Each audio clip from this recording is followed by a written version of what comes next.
इमामुल हक भाई ने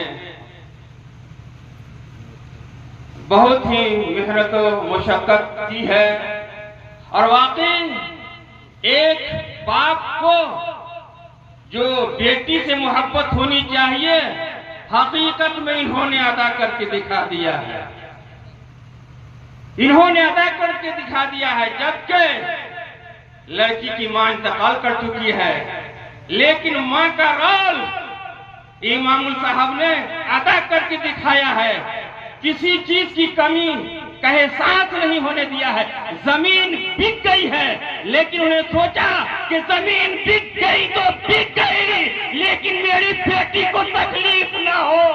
अपनी बेटी को खुश करने के लिए, अपनी बेटी की जिंदगी को खुशगवार बनाने के लिए अपनी जमीन तक को बेच दी है, और इसलिए बेची है कि मेरी बेटी को तकलीफ ना हो, मेरी बेटी को तकलीफ ना हो। और हर बाप को ये चाहिए कि अपने बेटी के लिए जो रिश्ता ढूंढे, अच्छे से अच्छा रिश्ता ढूंढे, ताकि आपकी बेटी वहां आराम से रह सके। और बाप ने तो अदा कर दिया ही है, लेकिन उस लड़की का भाई भी बहुत ही खुशनसीब है। मैंने देखा है कि जो काम और करते ये आरजू बाबू ने घर घर घूम के किया है, इनके बदले में और कोई हाथ बटाता, लेकिन A to Z, एक से लेके अलिफ से लेके ये तक जितना काम है ये आरजू ने खुद अपने से किया है। हमें बहुत अफसोस आता था कि काश और भी कोई इसकी मदद करने वाला होता। एक एक काम खुद अपने से कर रहा है। कभी दरभंगा जा रहा है, कभी मुजफ्फरपुर जा रहा है, कभी परवारा जा रहा है। मैंने देखा है रातों दिन मेहनत कर रहा है। वो इसलिए कर रहा है कि अपने बहन की मोहब्बत में कर रहा है। तो एक बाप ने अपनी बेटी के हक अदा करने के लिए बहुत कोशिश की है, उसी तरह एक भाई ने भी अपनी बहन की मोहब्बत के लिए जान और माल को कुर्बान कर दिया। अल्लाहुम्मा सल्ली अला सय्यदना मौलाना मुहम्मद बारिक वसल्लम सल्लल्लाहु अलैहि या रसूलुल्लाह। इसी तरह का जज्बा सबको होना चाहिए। अगर इस तरह का जज्बा अगर सबके अंदर रहा तो इंशाअल्लाह कोई भी बेटी यहाँ से महरूम नहीं जाएगी, वो भी जहाँ जाएगी वो खुश रहेगी। सामईन किराम, मैंने आयत करीमा की तिलावत का शरफ हासिल किया है, और वो दुआ में लोग अक्सर मांगते हैं। दुआ इसे करते हैं, रब्बना आतीना, ऐ रब हमें दुनिया, हमारी दुनिया भी अच्छी हो और आखिरत भी अच्छी हो। ये ऐसी दुआ है, ये ऐसी दुआ है, जामे दुआ है, इसमें सब कुछ है। ये ऐसी दुआ है कि इसमें दुनिया भी है, दीन भी है, इसमें दुनिया भी है, आखिरत भी है। ये ऐसी दुआ है, ये दुआ का जामे है।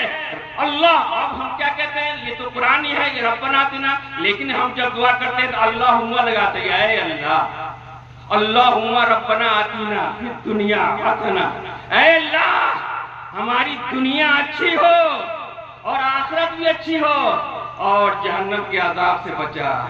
अब ये दुनिया, तो मैं कहता हूं कि जिसको औरत अच्छी मिल गई, जिसको बीवी अच्छी मिल गई, उसको आधी दुनिया मिल गई। कहिए सुभान अल्लाह। जिसको अच्छी बीवी मिल गई, समझ लीजिए उसको आधी दुनिया मिल गई। अल्लाह अल्लाह, ये है दुनिया। और अगर आपकी बीवी अच्छी है तो आपके घर का माहौल बहुत ही अच्छा रहेगा, माहौल बहुत ही साजगार रहेगा। अगर बीवी नाहंजा निकल गई, अगर बीवी बदखुल्क निकल गई, बदअखलाक निकल गई, तो घर के निजाम को बरहम दरहम कर देगी, शिरादा बिखेर देगी। अगर औरत अच्छी आ गई तो वो घर को जन्नत बना देगी, वो घर को जन्नत बना देगी। इसलिए कहा गया है कि घर के माहौल को अच्छे बनाने के लिए बीवी का रोल जो होता है वो बहुत बड़ा होता है, बहुत अहम होता है।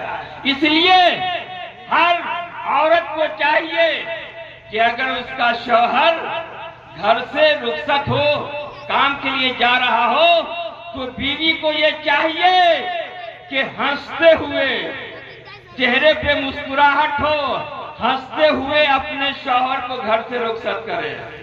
रुखसत करने के लिए घर के दरवाजे तक आए कि मेरा शौहर कमाने जा रहा है, मेरा शौहर बाहर जा रहा है।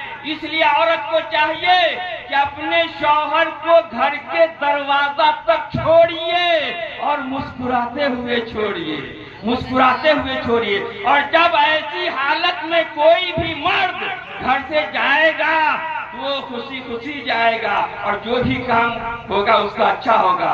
अगर कोई मर्द घर से नाराज होके जा रहा है और जाते वक्त बीवी ने तल्ख बात कह दी, अब मूड बिगड़ गया। अब उसका मूड बिगड़ेगा कि नहीं बिगड़ेगा?